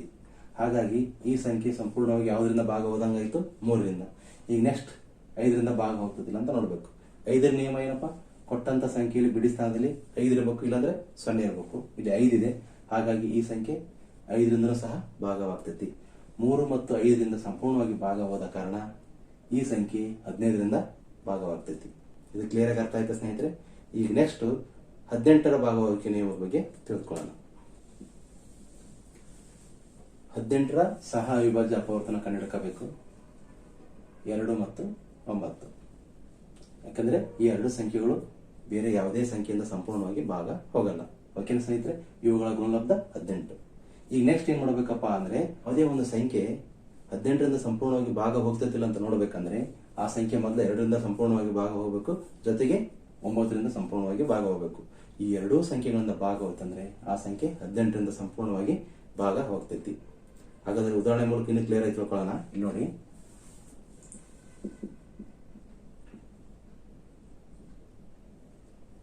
ಇಲ್ಲೊಂದು ಸಂಖ್ಯೆ ಬರೆದಿದ್ದೀನಿ ಸ್ನೇಹಿತರೆ. ಈ ಸಂಖ್ಯೆ 18ರಿಂದ ಸಂಪೂರ್ಣವಾಗಿ ಭಾಗ ಹೋಗ್ತಿಲ್ಲ ಅಂತ ನೋಡ್ಬೋದು. ಯಾವ ರೀತಿಪ್ಪ ಅಂದ್ರೆ, ಮೊದ್ಲೇನಪ್ಪ 2ರಿಂದ ಸಂಪೂರ್ಣವಾಗಿ ಭಾಗ ಹೋಗ್ತಿಲ್ಲ ಅಂತ ನೋಡ್ಬೇಕು. 2ರ ನಿಯಮ ಏನಪ್ಪ, ಬಿಡಿ ಸ್ಥಾನದಲ್ಲಿ ಸರಿ ಸಂಖ್ಯೆ ಇರಲೇಬೇಕು. ಇಲ್ಲಿ 2 ಒಂದು ಸರಿ ಸಂಖ್ಯೆ, ಹಾಗಾಗಿ ಈ ಸಂಖ್ಯೆ ಸಂಪೂರ್ಣವಾಗಿ 2ರಿಂದ ಭಾಗ ಹೋಗ್ತೈತಿ. ಈಗ ನೆಕ್ಸ್ಟ್ ಏನ್ ಮಾಡ್ಬೇಕಪ್ಪ, 9ರಿಂದ ಈ ಸಂಖ್ಯೆ ಸಂಪೂರ್ಣವಾಗಿ ಭಾಗ ಹೋಗ್ತದಿಲ್ಲ ಅಂತ ನೋಡ್ಬೇಕು. 9ರ ನಿಯಮ ಏನಿದೆಪ್ಪ, ಕೊಟ್ಟಂತ ಸಂಖ್ಯೆಗಳು ಅಂಕಿಗಳ ಮೊತ್ತವನ್ನು ಕಂಡುಹಿಡಿಯಬೇಕು. 5 4 9, 18, 26, 33, 33 1 34, 34 2 36. ಈ 36 9ರಿಂದ ಸಂಪೂರ್ಣವಾಗಿ ಭಾಗ ಹೋಗ್ತದೆ ಅಂತ ನೋಡಬೇಕು. 91 94, 36 ಸಂಪೂರ್ಣವಾಗಿ 9ರಿಂದ ಭಾಗವಾಯಿತು. ಹಾಗಾಗಿ ಈ ಸಂಖ್ಯೆ ಸಹ ಏನಾಗುತ್ತೆ, 9ರಿಂದ ಭಾಗವಾಗುತ್ತದೆ. 2 ಮತ್ತು 9ರಿಂದ ಈ ಸಂಖ್ಯೆ ಸಂಪೂರ್ಣವಾಗಿ ಭಾಗ ಹೋದ ಕಾರಣ 18ರಿಂದಲೂ ಸಹ ಏನಾಗುತ್ತೆ, ಈ ಸಂಖ್ಯೆ ಸಂಪೂರ್ಣವಾಗಿ ಭಾಗ ಹೋಗ್ತೈತಿ. ಈ ರೀತಿಯಾಗಿ ನಾವು ಭಾಜ್ಯ ಸಂಖ್ಯೆಗಳ ಸಹ ಅವಿಭಾಜ್ಯ ಅಪವರ್ತನವನ್ನು ಕಂಡುಹಿಡಿಯುವುದರ ಮೂಲಕ ಆ ಸಂಖ್ಯೆಗಳ ಭಾಗವಾಗುವಿಕೆ ನಿಯಮವನ್ನ ಅತಿ ಸುಲಭವಾಗಿ ಮಾಡಬಹುದು. ಇಷ್ಟು ಸಂಖ್ಯೆಗಳ ಭಾಗವಾಗುವಿಕೆ ನಿಯಮದ ಬಗ್ಗೆ. ಇವುಗಳ ಮೇಲೆ ಯಾವ ರೀತಿ ಪ್ರಶ್ನೆಗಳನ್ನು ಕೇಳ್ತಾರೆ ಅನ್ನೋದನ್ನ ಈಗ ನೋಡೋಣ. ಇದೇ ಪ್ರಶ್ನೆ ಈ ರೀತಿ ಇದೆ. 5 1 7 ಸ್ಟಾರ್ 3 2 4. ಈ ಸಂಖ್ಯೆಯು 3ರಿಂದ ಸಂಪೂರ್ಣವಾಗಿ ಭಾಗ ಹೋಗಬೇಕಾದರೆ ಸ್ಟಾರ್ ಜಾಗದಲ್ಲಿ ಯಾವ ಚಿಕ್ಕ ಸಂಖ್ಯೆಯನ್ನು ಸೇರಿಸಬೇಕು? ಈ ಸ್ಟಾರ್ ಜಾಗದಲ್ಲಿ ಒಂದು ಚಿಕ್ಕ ಸಂಖ್ಯೆಯನ್ನು ಸೇರಿಸಬೇಕು. ಆ ಸಂಖ್ಯೆಯನ್ನು ಸೇರಿಸಿದಾಗ ಈ ಸಂಖ್ಯೆ ಏನಾಗಿರ್ಬೇಕಪ್ಪ, ಸಂಪೂರ್ಣವಾಗಿ 3ರಿಂದ ಭಾಗ ಹೋಗಬೇಕು. ಹಾಗಾದ್ರೆ ಯಾವ ಚಿಕ್ಕ ಸಂಖ್ಯೆಯನ್ನು ಸೇರಿಸಿದಾಗ ಆ ಸಂಖ್ಯೆ ಸಂಪೂರ್ಣವಾಗಿ 3ರಿಂದ ಭಾಗ ಹೋಗ್ತೈತಿ? ಯಾವ ರೀತಿ ಮಾಡ್ಬೇಕಪ್ಪ, 3 ನಿಯಮದ ಪ್ರಕಾರ ಕೊಟ್ಟಂತ ಸಂಖ್ಯೆಗಳ ಅಂಕಿಗಳನ್ನ ಕೂಡಿಸ್ಬೇಕು, ಅದನ್ನ 3ರಿಂದ ಭಾಗಿಸ್ಬೇಕು. ಸಂಪೂರ್ಣವಾಗಿ ಭಾಗ ಹೋಗ್ತೈತಿ ಅನ್ನೋದನ್ನ ನೋಡಬೇಕು. ಹಾಗಾದ್ರೆ ನೋಡಿ ಇಲ್ಲಿ 6, 13, 16, 18, 22 ಬಂತು. 22ನ್ನ 3ರಿಂದ ಭಾಗಿಸೋಣ. ಈಗ 3 1 3 7 21. 22ರಲ್ಲಿ 21 ಹೋದ್ರೆ ಎಷ್ಟು ಉಳಿತಪ್ಪ? 1 ಉಳಿತು. ಈ 1ಕ್ಕೆ ಎಷ್ಟನ್ನ ಸೇರಿಸಿದರೆ 3ರಿಂದ ಸಂಪೂರ್ಣವಾಗಿ ಭಾಗ ಹೋಗ್ತೈತಿ? 1ಕ್ಕೆ ನೋಡ್ರಿ 0 ಸೇರಿಸ್ರಿ ಮತ್ತು 1 ಬರುತ್ತೆ. 3ರಿಂದ ಸಂಪೂರ್ಣವಾಗಿ ಭಾಗ ಹೋಗಲ್ಲ. 1ಕ್ಕೆ 2 ಸೇರಿಸೋಣ, ಎಷ್ಟಾಯ್ತು? 3 ಆಯ್ತು. ಈ 3 ಸಂಪೂರ್ಣವಾಗಿ 3ರಿಂದ ಭಾಗ ಹೋಗ್ತೈತಿ. ಹಾಗಾದ್ರೆ ಸರಿಯಾದ ಉತ್ತರ ಯಾವುದು ಸ್ನೇಹಿತರೆ? ಆಪ್ಷನ್ ಬಿ ಸರಿಯಾದ ಉತ್ತರ. ನೆಕ್ಸ್ಟ್ ಪ್ರಶ್ನೆ ನೋಡ್ರಿ, ಈ ಕೆಳಗಿನ ಯಾವ ಸಂಖ್ಯೆಯು 45ರಿಂದ ಸಂಪೂರ್ಣವಾಗಿ ಭಾಗ ಹೋಗುತ್ತದೆ? ಇಲ್ಲಿ 4 ಆಪ್ಷನ್ಸ್ ಕೊಟ್ಟಿದ್ದಾರೆ. ಯಾವ ಸಂಖ್ಯೆಯು 45ರಿಂದ ಸಂಪೂರ್ಣವಾಗಿ ಭಾಗ ಹೋಗ್ತದೆ ಅಂತ ಕೇಳಿದ್ದಾರೆ. ಈ ರೀತಿ ದೊಡ್ಡ ಸಂಖ್ಯೆಗಳನ್ನು ಕೊಟ್ಟಾಗ ನಾವೇನ್ ಮಾಡ್ಬೇಕಪ್ಪ? ಆ ಸಂಖ್ಯೆಗಳ ಸಹ ಅವಿಭಾಜ್ಯ ಅಪವರ್ತನವನ್ನು ಕಂಡುಹಿಡಿಯಬೇಕು. ಹಾಗಾದ್ರೆ 45ರ ಸಹ ಅವಿಭಾಜ್ಯ ಅಪವರ್ತನಗಳು ಯಾವಪ್ಪ? 9 ಮತ್ತು 5. 9 45. ಈ ಎರಡು ಸಂಖ್ಯೆಗಳು ಸಹ ಅವಿಭಾಜ್ಯ ಸಂಖ್ಯೆಗಳಾಗಿರ್ತವೆ. ಯಾವ ರೀತಿಯಪ್ಪ ಅಂದ್ರೆ ಎರಡೂ ಸಂಖ್ಯೆಗಳು ಬೇರೆ ಯಾವುದೇ ಸಂಖ್ಯೆಯಿಂದ ಸಂಪೂರ್ಣವಾಗಿ ಭಾಗ ಹೋಗಲ್ಲ. ಹಾಗಾಗಿ ನಾವು ಮೊದ್ಲೇನ್ ಮಾಡೋಣ? 5ರಿಂದ ಈ ಸಂಖ್ಯೆಗಳು ಸಂಪೂರ್ಣವಾಗಿ ಭಾಗ ಹೋಗ್ತವೆ ಅನ್ನೋದನ್ನ ಮೊದಲು ಚೆಕ್ ಮಾಡೋಣ. 5ರ ನಿಯಮ ಏನದಪ್ಪ? ಇಡೀ ಸ್ಥಾನದಲ್ಲಿ 0 ಇರಬೇಕು, ಇಲ್ಲಾಂದ್ರೆ 5 ಇರಬೇಕು. ಹಾಗಿದ್ದರೆ ಮಾತ್ರ ಆ ಸಂಖ್ಯೆಗಳು ಸಂಪೂರ್ಣವಾಗಿ 5ರಿಂದ ಭಾಗ ಹೋಗ್ತವೆ. ಇಲ್ಲಿ ನೋಡ್ರಿ, ಬಿಡಿ ಸ್ಥಾನದಲ್ಲಿ 3 ಇದೆ, ಹಾಗಾಗಿ ಇದು ಸಂಪೂರ್ಣವಾಗಿ ಭಾಗ ಹೋಗಲ್ಲ. ಇದು ಸಹ ಸಂಪೂರ್ಣವಾಗಿ ಭಾಗ ಹೋಗಲ್ಲ. ಇನ್ನು ಉಳಿದಂತ ಈ 2 ಸಂಖ್ಯೆಗಳು 5ರಿಂದ ಸಂಪೂರ್ಣವಾಗಿ ಭಾಗ ಹೋಗ್ತವೆ. ಆದರೆ 9ರಿಂದನೂ ಸಹ ಸಂಪೂರ್ಣವಾಗಿ ಭಾಗ ಹೋದ್ರೆ ಮಾತ್ರ 45ರಿಂದ ಭಾಗ ಹೋದಂಗೆ. ಹಾಗಾಗಿ ನಾವೇನ್ ಮಾಡೋಣ? 9ರಿಂದ ಈ ಸಂಖ್ಯೆಗಳು ಭಾಗ ಹೋಗ್ತವಿಲ್ಲ ಅನ್ನೋದನ್ನ ನೋಡೋಣ. 9ರ ನಿಯಮದ ಪ್ರಕಾರ ಏನ್ ಮಾಡಬೇಕು? ಕೊಟ್ಟಂತ ಸಂಖ್ಯೆಗಳನ್ನು ಕೂಡಿಸಬೇಕು. 14, 18, 23, 31, 36. 7 ಮತ್ತು 36 ಬಂತು. ಇದನ್ನ 9ರಿಂದ ಭಾಗಿಸ್ಬೇಕು. 9 94. ಅಂದ್ರೆ ಈ ಸಂಖ್ಯೆ ಸಂಪೂರ್ಣವಾಗಿ 9ರಿಂದನೂ ಸಹ ಭಾಗ ಹೋಯಿತು. ಈ ಎರಡೂ ಸಂಖ್ಯೆಗಳಿಂದ ಈ ಸಂಖ್ಯೆ ಸಂಪೂರ್ಣವಾಗಿ ಭಾಗ ಹೋದ ಕಾರಣ ಈ ಸಂಖ್ಯೆ ಏನಾಗುತ್ತಪ್ಪ? 45ರಿಂದನೂ ಸಹ ಸಂಪೂರ್ಣವಾಗಿ ಭಾಗ ಹೋಗ್ತೈತಿ. ಹಾಗಾಗಿ ಸರಿಯಾದ ಉತ್ತರ ಯಾವ್ದಪ್ಪ? ಆಪ್ಷನ್ ಬಿ ಆಗಿರುತ್ತೆ ಸ್ನೇಹಿತರೆ. ಇದಿಷ್ಟು ಕ್ಲಿಯರ್ ಆಗಿ ಅರ್ಥ ಆಯ್ತು ಅನ್ಕೊಂಡಿರ್ತೀನಿ. ಈಗ ನೆಕ್ಸ್ಟ್ ಕ್ವಶನ್ ನೋಡೋಣ. 9, 5, 2, 3, 4 ಸ್ಟಾರ್. ಈ ಸಂಖ್ಯೆಯು ಸಂಪೂರ್ಣವಾಗಿ 72ರಿಂದ ಭಾಗ ಹೋಗಬೇಕಾದರೆ ಸ್ಟಾರ್ ಜಾಗದಲ್ಲಿ ಯಾವ ಚಿಕ್ಕ ಸಂಖ್ಯೆಯನ್ನು ಸೇರಿಸಬೇಕು? ಈ ಸಂಖ್ಯೆ 72ರಿಂದ ಭಾಗ ಹೋಗ್ಬೇಕಂದ್ರೆ ಈ ಜಾಗದಲ್ಲಿ ಯಾವ ಚಿಕ್ಕ ಸಂಖ್ಯೆಯಲ್ಲಿ ಕೊಟ್ಟಂತ ಸಂಖ್ಯೆಗಳಲ್ಲಿ ಯಾವ ಚಿಕ್ಕ ಸಂಖ್ಯೆಯನ್ನು ಸೇರಿಸಬೇಕಂತ ಕೇಳಿದ್ದಾರೆ. ಏನ್ ಮಾಡಬೇಕು? 72ರ ಸಹ ಅವಿಭಾಜ್ಯ ಅಪವರ್ತನವನ್ನ ಕಂಡುಹಿಡಿಬೇಕು. 8 ಮತ್ತು 9 ಎರಡು ಸಹ ಅವಿಭಾಜ್ಯ ಅಪವರ್ತನಗಳು. ಇವುಗಳ ಗುಣಲಬ್ಧ ಎಷ್ಟಾಗಿರುತ್ತೆ? 72 ಆಗಿರುತ್ತೆ. ಈಗ ಮೊದಲು ನಾವೇನ್ ಮಾಡೋಣಪ್ಪ ಅಂದ್ರೆ 9ರ ನಿಯಮವನ್ನ ಅಪ್ಲೈ ಮಾಡೋಣ. 9ರ ನಿಯಮದ ಪ್ರಕಾರ ನಾವು ಕೊಟ್ಟಂತ ಸಂಖ್ಯೆಯಲ್ಲಿ ಅಂಕಿಗಳ ಮೊತ್ತವನ್ನು ಕಂಡುಹಿಡಿಬೇಕು. ಹೌದಾ? ಅವುಗಳನ್ನು 9ರಿಂದ ಭಾಗಿಸ್ಬೇಕು. ಇವುಗಳನ್ನು ಕೂಡಿಸೋಣ. ಈಗ 9, 14, 16, 19, 23. 23 ಬಂತು. ಈ 23ಕ್ಕೆ ಎಷ್ಟನ್ನ ಸೇರಿಸಿದರೆ 9ರಿಂದ ಸಂಪೂರ್ಣವಾಗಿ ಭಾಗ ಹೋಗ್ತೈತಿ ಅಂತ ನೋಡ್ಬೇಕು. ಆಪ್ಷನ್ಸ್ ನೋಡ್ರಿ. 5ಅನ್ನ ಸೇರಿಸ್ರಿ, 28 ಆಯ್ತು. 9ರಿಂದ ಸಂಪೂರ್ಣವಾಗಿ ಭಾಗ ಹೋಗಲ್ಲ. 8ಅನ್ನ ಸೇರಿಸ್ರಿ, 31 ಆಯ್ತು. 9ರಿಂದ ಸಂಪೂರ್ಣವಾಗಿ ಭಾಗ ಹೋಗಲ್ಲ. ಅದೇ ರೀತಿಯಾಗಿ 6ಅನ್ನ ಸೇರಿಸ್ರಿ, 29 ಆಗುತ್ತೆ. ಅದು ಸಹ 9ರಿಂದ ಸಂಪೂರ್ಣವಾಗಿ ಭಾಗ ಹೋಗಲ್ಲ. 4ಅನ್ನ ಸೇರಿಸ್ರಿ, ಎಷ್ಟು ಬಂತು? 27 ಬಂತು. 27 ಏನಾಗುತ್ತೆಪ್ಪ? 9ರಿಂದ ಸಂಪೂರ್ಣವಾಗಿ ಭಾಗ ಹೋಗ್ತೈತಿ. ಹಾಗಾದ್ರೆ ಈ ಸ್ಟಾರ್ ಜಾಗದಲ್ಲಿ 4 ಸೇರಿಸಿದ್ವಿ. 8ರಿಂದನೂ ಸಹ ಈ ಸಂಖ್ಯೆ ಸಂಪೂರ್ಣವಾಗಿ ಭಾಗ ಹೋಗಬೇಕು. ಆ ಎರಡು ಸಂಖ್ಯೆಯಿಂದ ಭಾಗ ಹೋಗ್ತಂದ್ರೆ ಏನಾಗುತ್ತೆ? 72ರಿಂದ ಭಾಗ ಹೋಗ್ತೈತಿ. ಈ ಮೂರೂ ಸಂಖ್ಯೆಗಳು ಏನಾಗಲಿಲ್ಲ? 9ರಿಂದ ಭಾಗ ಹೋಗಲಿಲ್ಲ. ಹಾಗಾಗಿ ಈ ಮೂರು ಉತ್ತರಗಳು ತಪ್ಪು. ಸರಿಯಾದ ಉತ್ತರ ಯಾವುದಾಗಿರುತ್ತೆ? 4 ಆಗಿರುತ್ತೆ. ಆದರೆ 8ರಿಂದ ಒಮ್ಮೆ ಚೆಕ್ ಮಾಡಿ ನೋಡೋಣ. 8ರಿಂದ ಸಹ ಭಾಗ ಹೋಗ್ತಿಲ್ಲ ಅಂತ ನೋಡ್ಬೇಕೀಗ. 8ರ ನಿಯಮ ಏನಪ್ಪ? ಕೊಟ್ಟಂತ ಸಂಖ್ಯೆ ಕೊನೆಯ 3 ಅಂಕಿಗಳನ್ನ 8ರಿಂದ ಭಾಗಿಸ್ಬೇಕು. 344ಅನ್ನ ಎಷ್ಟರಿಂದ ಭಾಗಿಸ್ಬೇಕಪ್ಪ? 8ರಿಂದ. 8 1 8 4 32, 2 ಉಳಿತು 24 ಆಯ್ತು. 8 1 8 8 8 3 24. ಹಾಗಾಗಿ 344 ಸಂಪೂರ್ಣವಾಗಿ 8ರಿಂದನೂ ಸಹ ಭಾಗವಾಯಿತು. ಅದೇ ರೀತಿಯಾಗಿ 9ರಿಂದನೂ ಸಹ ಭಾಗವಾಯಿತು. ಹಾಗಾಗಿ ಸರಿಯಾದ ಉತ್ತರ ಯಾವುದು ಸ್ನೇಹಿತರೆ? ಆಪ್ಷನ್ಸ್ ಡಿ ಆಗಿರುತ್ತೆ. ಸ್ಟಾರ್ ಜಾಗದಲ್ಲಿ ನಾವೇನು ಸೇರಿಸಬೇಕು? 4 ಸೇರಿಸಬೇಕು. ಆಗ ಈ ಸಂಖ್ಯೆ ಸಂಪೂರ್ಣವಾಗಿ 72ರಿಂದ ಭಾಗವಾಗ್ತೈತಿ. ಈ ಪ್ರಶ್ನೆಗಳು ನಿಮಗೆ ಕ್ಲಿಯರ್ ಆಗಿ ಅರ್ಥ ಆಯ್ತು ಅನ್ಕೊಂಡಿರ್ತೀನಿ. ಈಗ ನೆಕ್ಸ್ಟ್ ಯಾವ ರೀತಿ ಪ್ರಶ್ನೆಗಳು ಬರ್ತಾವ ಅನ್ನೋದನ್ನ ನೋಡೋಣ. ಈ ನೆಕ್ಸ್ಟ್ ಕ್ವಶನ್ ನೋಡೋಣ. 3, 7, ಸ್ಟಾರ್ 7, 6 ಈ ಸಂಖ್ಯೆಯು 6ರಿಂದ ಸಂಪೂರ್ಣವಾಗಿ ಭಾಗ ಹೋಗಬೇಕಾದರೆ ಸ್ಟಾರ್ ಜಾಗದಲ್ಲಿ ಯಾವ ಚಿಕ್ಕ ಸಂಖ್ಯೆಯನ್ನು ಸೇರಿಸಬೇಕು? ನೋಡಿ ಸ್ನೇಹಿತರೆ, 6ರಿಂದ ಈ ಸಂಖ್ಯೆ ಸಂಪೂರ್ಣವಾಗಿ ಭಾಗ ಹೋಗ್ಬೇಕಂದ್ರೆ 2ರಿಂದ ಭಾಗ ಹೋಗಬೇಕು, ಜೊತೆಗೆ 3ರಿಂದ ಸಂಪೂರ್ಣವಾಗಿ ಭಾಗ ಹೋಗಬೇಕು. ಈ ಕೊಟ್ಟಂತ ಸಂಖ್ಯೆಯಲ್ಲಿ 2ರಿಂದ ಭಾಗ ಹೋಗ್ಬೇಕಪ್ಪ ಅಂದ್ರೆ ಬಿಡಿ ಸ್ಥಾನದಲ್ಲಿ ಸರಿ ಸಂಖ್ಯೆ ಇರಬೇಕು. 6 ಒಂದು ಸರಿ ಸಂಖ್ಯೆ, ಹಾಗಾಗಿ 2ರಿಂದ 6 ಸಂಪೂರ್ಣವಾಗಿ ಭಾಗ ಹೋಗುತ್ತದೆ. ಈಗ ನೆಕ್ಸ್ಟ್ ನಾವೇನ್ ಮಾಡೋಣ? 3ರಿಂದ ಈ ಸಂಖ್ಯೆ ಭಾಗ ಹೋಗ್ತಿಲ್ಲ ಅನ್ನೋದನ್ನ ಚೆಕ್ ಮಾಡೋಣ. 10, 17, 23 3ರಿಂದ ಭಾಗಿಸೋಣ. ಈಗ 3 1 3 7 21. 23ರಲ್ಲಿ 21 ಹೋದರೆ ಎಷ್ಟು ಉಳಿತಪ್ಪ? 2 ಉಳಿತು. ಈ 2ಕ್ಕೆ ಕನಿಷ್ಠ ಯಾವ ಚಿಕ್ಕ ಸಂಖ್ಯೆನ ಸೇರಿಸಿದಾಗ 3ರಿಂದ ಸಂಪೂರ್ಣವಾಗಿ ಭಾಗ ಹೋಗ್ತೈತಿ ಅಂತ ನೋಡ್ಬೇಕೀಗ. ಕನಿಷ್ಠ ಸಂಖ್ಯೆ ಯಾವ್ದಿದೆ? ಇಲ್ಲಿ 0 ಇದೆ. 0ಯನ್ನು ಸೇರಿಸಿದ್ರೆ 2ಕ್ಕೆ ಸೇರಿಸಿದ್ರೆ ಮತ್ತು ಉತ್ತರ 2 ಬರುತ್ತೆ. 3ರಿಂದ ಸಂಪೂರ್ಣವಾಗಿ ಭಾಗ ಹೋಗಲ್ಲ, ಹಾಗಾಗಿ ಈ ಆಪ್ಷನ್ಸ್ ತಪ್ಪಾಗುತ್ತೆ. ಇನ್ನು ಉಳಿದಂತಹ ಚಿಕ್ಕ ಸಂಖ್ಯೆ ಯಾವುದಪ್ಪ? 1 ಸೇರಿಸೋಣ. ಎಷ್ಟಾಗುತ್ತೆ? 3 ಆಗುತ್ತೆ.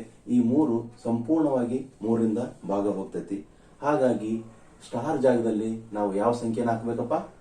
1 ಹಾಕ್ಬೇಕು. ಅವಾಗ ಏನಾಗುತ್ತೆ? ಆ ಸಂಖ್ಯೆ ಸಂಪೂರ್ಣವಾಗಿ 3ರಿಂದ ಭಾಗ ಹೋಗ್ತೈತಿ. ಹಾಗಾದ್ರೆ ಆಪ್ಷನ್ ಸಿ ಸರಿಯಾದ ಉತ್ತರ ಸ್ನೇಹಿತರೆ. ಈ ಪ್ರಶ್ನೆ ಕ್ಲಿಯರ್ ಆಗಿ ಅರ್ಥ ಆಯ್ತು ಅನ್ಕೊಂಡಿರ್ತೀನಿ. ನೆಕ್ಸ್ಟ್ ಪ್ರಶ್ನೆ ನೋಡೋಣ. ಈ ಕೆಳಗಿನ ಯಾವ ಸಂಖ್ಯೆಯು 40ರಿಂದ ಸಂಪೂರ್ಣವಾಗಿ ಭಾಗ ಹೋಗುತ್ತದೆ? ಇಲ್ಲಿ 4 ಆಪ್ಷನ್ಸ್ ಅನ್ನು ಕೊಟ್ಟಿದ್ದಾರೆ. ಈ 4 ಆಪ್ಷನ್ಗಳಲ್ಲಿ ಯಾವ ಸಂಖ್ಯೆ 40ರಿಂದ ಭಾಗ ಹೋಗ್ತದೆ ಅಂತ ಹೇಳಬೇಕು. ನೋಡ್ರಿ, 40 ದೊಡ್ಡ ಸಂಖ್ಯೆ ಆಗಿದೆ. ಹಾಗಾಗಿ ಈ ಸಂಖ್ಯೆನ ನಾವೇನ್ ಮಾಡೋಣ? 40ರ ಸಹ ಅವಿಭಾಜ್ಯ ಅಪವರ್ತನವನ್ನ ಕಂಡಿಡೋಣ. 40ರ ಸಹ ಅವಿಭಾಜ್ಯ ಅಪವರ್ತನಗಳು 8 ಮತ್ತು 5. 8 ಇಲ್ಲೇ 40. ಓಕೆ, ಇವೆರಡು ಸಹ ಅವಿಭಾಜ್ಯ ಅಪವರ್ತನಗಳು. ಈಗ ನೋಡ್ರಿ, ಮೊದಲು 5ರಿಂದ ಈ ಸಂಖ್ಯೆಗಳು ಭಾಗ ಹೋಗ್ತಾವನ್ನ ನೋಡೋಣ. 5ರ ನಿಯಮ ಏನಿದೆಪ್ಪ? ಕೊಟ್ಟಂತ ಸಂಖ್ಯೆಯಲ್ಲಿ ಬಿಡಿ ಸ್ಥಾನದಲ್ಲಿ 0 ಅಥವಾ 5 ಇರಬೇಕು. ನೋಡ್ರಿ, ಇಲ್ಲಿ 5 ಇದೆ, ಇಲ್ಲಿ 0 ಇದೆ, ಇಲ್ಲಿ 5 ಇದೆ, 0 ಇದೆ. ಹಾಗಾದ್ರೆ ಈ 4 ಸಂಖ್ಯೆಗಳು ಏನಕ್ಕಪ್ಪ? 5ರಿಂದ ಭಾಗ ಹೋಗ್ತವೆ. ನೆಕ್ಸ್ಟ್ ಏನ್ ಮಾಡೋಣ? 8ರಿಂದ ಈ ಸಂಖ್ಯೆಗಳು ಭಾಗ ಹೋಗ್ತಾವನ್ನ ನೋಡ್ಬೇಕು. ಯಾವ ಸಂಖ್ಯೆ 8ರಿಂದನೂ ಭಾಗ ಹೋಗ್ತೈತಲ್ಲ ಆ ಸಂಖ್ಯೆ ಯಾವ್ದ್ರಿಂದ ಭಾಗ ಹೋಗ್ತೈತಿ? 40ರಿಂದ ಭಾಗ ಹೋಗ್ತೈತಿ. 8ರ ನಿಯಮ ಏನಿದೆಪ್ಪ? ಕೊನೆಯ 3 ಅಂಕಿಗಳನ್ನ ತೆಗೆದುಕೊಂಡು ನಾವೇನ್ ಮಾಡ್ಬೇಕು? 8ರಿಂದ ಭಾಗಿಸ್ಬೇಕು. ಸಂಪೂರ್ಣವಾಗಿ ಭಾಗ ಹೋತಂದ್ರೆ ಆ ಸಂಖ್ಯೆ ಏನಾಗುತ್ತೆ? 8ರಿಂದ ಭಾಗ ಹೋಗ್ತೈತಿ. ಇಲ್ಲಿ ನೋಡ್ರಿ, ಬಿಡಿ ಸ್ಥಾನದಲ್ಲಿ ಬೆಸ ಸಂಖ್ಯೆ ಇದೆ. ಬೆಸ ಸಂಖ್ಯೆ ಅಂದ್ರೆ 5 ಇದೆ. ಹಾಗಾಗಿ ಯಾವತ್ತು ಸರಿ ಸಂಖ್ಯೆಗಳು ಬೆಸ ಸಂಖ್ಯೆಗಳನ್ನ ಸಂಪೂರ್ಣವಾಗಿ ಭಾಗ ಮಾಡಲ್ಲ. ಈ ಆಪ್ಷನ್ಸ್ ತಪ್ಪಾಗುತ್ತೆ, ಈ ಆಪ್ಷನ್ಸ್ ತಪ್ಪಾಗುತ್ತೆ. ಉಳಿದ ಈ 2 ಆಪ್ಷನ್ಸ್ ಗಳಲ್ಲಿ ಯಾವುದು 8ರಿಂದ ಸಂಪೂರ್ಣವಾಗಿ ಭಾಗ ಹೋಗ್ತದೆ ಅನ್ನೋದನ್ನ ನೋಡ್ಬೇಕೀಗ. ನೋಡ್ರಿ, ಈ ಆಪ್ಷನ್ಸ್ ಅಲ್ಲಿ 655 ಇದನ್ನ ಬರ್ಕೊಳ್ಳೋಣ. ಎಷ್ಟರಿಂದ ಭಾಗಿಸೋಣ? 8ರಿಂದ. 8 1 8 8 64. 1 ಉಳಿತು, 10 ಆಯ್ತು. 8 1 8, ಇನ್ನು 2 ಉಳಿತು. ಶೇಷ 2 ಉಳಿದ ಕಾರಣ ಈ ಆಪ್ಷನ್ಸ್ ಏನಾಗಲ್ಲ? 8ರಿಂದ ಭಾಗ ಹೋಗಲ್ಲ. ಇನ್ನು ಉಳಿದ ಆಪ್ಷನ್ಸ್ ಇದು ನೋಡೋಣ. 720. 8ರಿಂದ ಭಾಗಿಸೋಣ. 8 1 8 9. ಇದೇನಾಯ್ತಪ್ಪ? ಸಂಪೂರ್ಣವಾಗಿ 8ರಿಂದನೂ ಭಾಗವಾಯಿತು. ಅದೇ ರೀತಿಯಾಗಿ 5ರಿಂದನೂ ಭಾಗವಾಯಿತು. ಹಾಗಾಗಿ ಈ ಸಂಖ್ಯೆ 40ರಿಂದ ಸಂಪೂರ್ಣವಾಗಿ ಭಾಗ ಹೋಗ್ತೈತಿ. ಹಾಗಾದ್ರೆ ಆಪ್ಷನ್ಸ್ ಡಿ ಸರಿಯಾದ ಉತ್ತರ ಸ್ನೇಹಿತರೆ. ಇದು ನಿಮಗೆ ಕ್ಲಿಯರ್ ಆಗಿ ಅರ್ಥ ಆಯ್ತು ಅನ್ಕೊಂಡಿರ್ತೀನಿ. ಈಗ ಕೊನೆಯ ಪ್ರಶ್ನೆ ನೋಡಿ. ಪ್ರಶ್ನೆ ಈ ರೀತಿ ಇದೆ. 4956 ಇಂಟು 9 ಪಿ 3 ಇವುಗಳ ಗುಣಲಬ್ಧವು 12ರಿಂದ ಸಂಪೂರ್ಣವಾಗಿ ಭಾಗ ಹೋಗುತ್ತದೆ. ಹಾಗಾದ್ರೆ ಪಿ ಯ ಬೆಲೆ ಎಷ್ಟು? ನೋಡ್ರಿ, ಇಲ್ಲೊಂದು ಸಂಖ್ಯೆ ಕೊಟ್ಟಿದ್ದಾರೆ, ಇಲ್ಲೊಂದು ಸಂಖ್ಯೆ ಕೊಟ್ಟಿದ್ದಾರೆ. ಇವುಗಳ ಗುಣಲಬ್ಧವನ್ನು ಕಂಡಿಡಿದಾಗ 12ರಿಂದ ಸಂಪೂರ್ಣವಾಗಿ ಭಾಗ ಹೋಗ್ತಿದೆ ಅಂತ ಹೇಳಿದ್ದಾರೆ. ನಾವೇನ್ ಮಾಡ್ಬೇಕಪ್ಪ ಅಂದ್ರೆ 12ರ ಅವಿಭಾಜ್ಯ ಅಪವರ್ತನವನ್ನು ಕಂಡುಹಿಡ್ಕೋಬೇಕು. 12ರ ಅವಿಭಾಜ್ಯ ಅಪವರ್ತನಗಳು ಯಾವಪ್ಪ? 4 ಮತ್ತು 3. ಈ ಕೊಟ್ಟಂತ ಸಂಖ್ಯೆಗಳಲ್ಲಿ ಒಂದನ್ನು 4ರಿಂದ ಭಾಗಿಸೋಣ, ಇನ್ನೊಂದನ್ನು ಏನ್ ಮಾಡೋಣ? 3ರಿಂದ ಭಾಗಿಸೋಣ. ಈ 2 ಸಂಖ್ಯೆಗಳು 4 ಮತ್ತು 3ರಿಂದ ಭಾಗ ಹೋತಂದ್ರೆ ಯಾವ್ದರಿಂದ ಭಾಗ ಹೋಗುತ್ತಪ್ಪ? 12ರಿಂದ ಭಾಗ ಹೋಗುತ್ತೆ. ಹಾಗಾದ್ರೆ ಈ ಸಂಖ್ಯೆ ತೆಗೆದುಕೊಳ್ಳೋಣ. 4ರಿಂದ ಭಾಗ ಹೋಗ್ತದಿಲ್ಲ ಅಂತ ನೋಡೋಣ. 4ರ ನಿಯಮ ಪ್ರಕಾರ ಏನಪ್ಪ? ಕೊನೆಯ 2 ಅಂಕಿಗಳು 4ರಿಂದ ಸಂಪೂರ್ಣವಾಗಿ ಭಾಗ ಹೋಗ್ತಿಲ್ಲ ಅಂತ ನೋಡ್ಬೇಕು. ಹೋಯ್ತಂದ್ರೆ ಆ ಸಂಖ್ಯೆ ಸಂಪೂರ್ಣವಾಗಿ ಏನಾಗುತ್ತೆ? 4ರಿಂದ ಭಾಗ ಹೋಗ್ತೈತಿ. ಹಾಗಾದ್ರೆ ಇದು 4ರಿಂದ ಭಾಗಿಸೋಣ. 4 1 4 1 4 14 ಹಾಗಾದ್ರೆ ಈ ಸಂಖ್ಯೆ ಸಂಪೂರ್ಣವಾಗಿ 4ರಿಂದ ಭಾಗ ಹೋಯಿತು. ಈ ಸಂಖ್ಯೆ ಯಾವುದರಿಂದ ಭಾಗ ಹೋಗ್ಬೇಕಪ್ಪ? ಈಗ 3ರಿಂದ ಭಾಗ ಹೋಗಬೇಕು. ಹಾಗಾದರೆ 3 ನಿಯಮ ಏನಪ್ಪ? ಈ ಅಂಕಿಗಳನ್ನ ಕೂಡಿಸಬೇಕು. ಕೂಡಿಸಿದಾಗ ಬಂದಂತ ಮೊತ್ತವನ್ನು ಏನ್ ಮಾಡಬೇಕು? 3ರಿಂದ ಭಾಗಿಸಬೇಕು. ಇಲ್ಲಿ 9 ಇದೆ, ಇಲ್ಲಿ 3 ಇದೆ, 12 ಆಯ್ತು. 12 3ರಿಂದ ಸಂಪೂರ್ಣವಾಗಿ ಭಾಗವಾಯಿತು. ಹಾಗಾದ್ರೆ ಇಲ್ಲಿ ನಾವು ಪಿ ಜಾಗದಲ್ಲಿ ಏನು ಬರೀಬೇಕು? ಆಪ್ಷನ್ಸ್ ಒಳಗ ನೋಡ್ರಿ, ಇದು ಇವೆರಡು ಸಂಖ್ಯೆಗಳು ಸಂಪೂರ್ಣವಾಗಿ ಭಾಗ ಹೋಯ್ತು. ಇಲ್ಲಿ ಬರೀತಕ್ಕಂತ ಸಂಖ್ಯೆನೂ ಸಹ ಏನಾಗಿರ್ಬೇಕಪ್ಪ? 3ರಿಂದ ಭಾಗ ಹೋಗ್ಬೇಕು. ಅಂತ ಸಂಖ್ಯೆನ ಹುಡುಕ್ಬೇಕು ನಾವು. ನೋಡ್ರಿ, 2 3ರಿಂದ ಸಂಪೂರ್ಣವಾಗಿ ಭಾಗ ಹೋಗಲ್ಲ, 5 ಹೋಗಲ್ಲ. ಅದೇ ರೀತಿ 4 ಸಹ 3ರಿಂದ ಸಂಪೂರ್ಣವಾಗಿ ಭಾಗ ಹೋಗಲ್ಲ. ಉಳಿದಂತದ್ದು ಯಾವುದಪ್ಪ? 3 ಏನಾಗುತ್ತೆ? 3ರಿಂದ ಸಂಪೂರ್ಣವಾಗಿ ಭಾಗ ಹೋಗುತ್ತೆ. ಹಾಗಾಗಿ ಸರಿಯಾದ ಉತ್ತರ ಯಾವ್ದಾಗುತ್ತೆ? ಆಪ್ಷನ್ಸ್ ಡಿ 3 ಆಗುತ್ತೆ ಸ್ನೇಹಿತರೆ. ಈ ರೀತಿಯಾಗಿ ನಾವು ಸಂಖ್ಯೆಗಳ ಭಾಗವಾಗುವಿಕೆ ನಿಯಮದ ಮೇಲೆ ಪ್ರಶ್ನೆಗಳನ್ನು ನೋಡಿದ್ವಿ. ಈ ವಿಡಿಯೋ ನಿಮಗೆ ಇಷ್ಟ ಆಗಿದೆ ಅನ್ಕೊಂಡಿರ್ತೀನಿ. ಮುಂದಿನ ವಿಡಿಯೋದಲ್ಲಿ ಮತ್ತೆ ಸಿಗೋಣ. ಧನ್ಯವಾದಗಳು.